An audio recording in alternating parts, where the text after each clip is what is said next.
প্রত্যেকটা উম্মতের মৃত্যুর সময় নির্ধারণ করা, মৃত্যু যখন আসবে আগেও না পরেও না ওই সময় সে মৃত্যুবরণ করবে।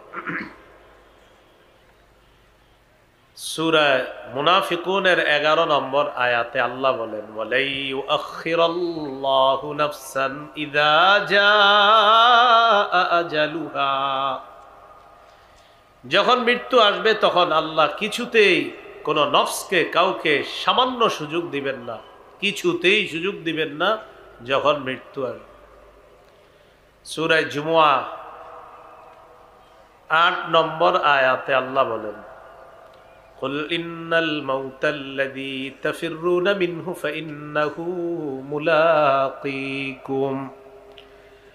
নবী আপনি বলেন, নিশ্চয়ই যে মৃত্যু থেকে তোমরা পালিয়ে বেড়াও, এই পালানো তোমাদের কোনো কাজে আসবে না। অন্য আয়াতে আল্লাহ বলেন, ফাইন্না আজালাল্লাহি লাআত, মৃত্যু নির্ধারিত সময় যেটা সেটা আসবে আপনার নির্ধারিত সময়, যখন মৃত্যু হবে সেটা এসে যাবে আপনার কাছে। এ হলো আমাদের আজকের প্রথম আলোচনা, মৃত্যু থেকে বাঁচার কোনো সুযোগ নেই।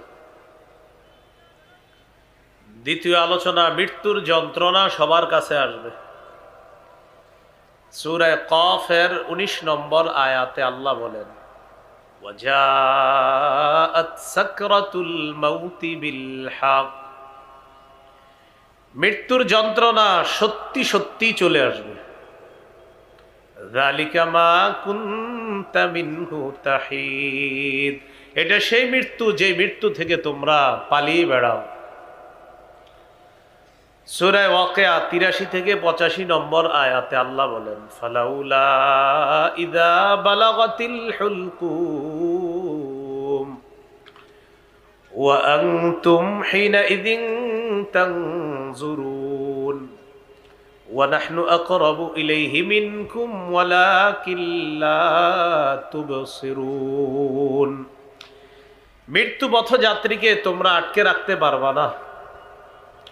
যখন প্রাণ উষ্ঠাগত হবে তখন মৃত্যু পথযাত্রীকে তোমরা আটকে রাখতে পারবা না। চেয়ে চেয়ে তোমরা দেখবা মৃত্যু পথযাত্রীকে, তোমাদের চেয়ে আমি তার অধিক নিকটবর্তী, কিন্তু তোমরা তা দেখো না। মৃত্যু পথযাত্রীর অধিক নিকটে আমি আল্লাহ, তোমরা তা দেখো না।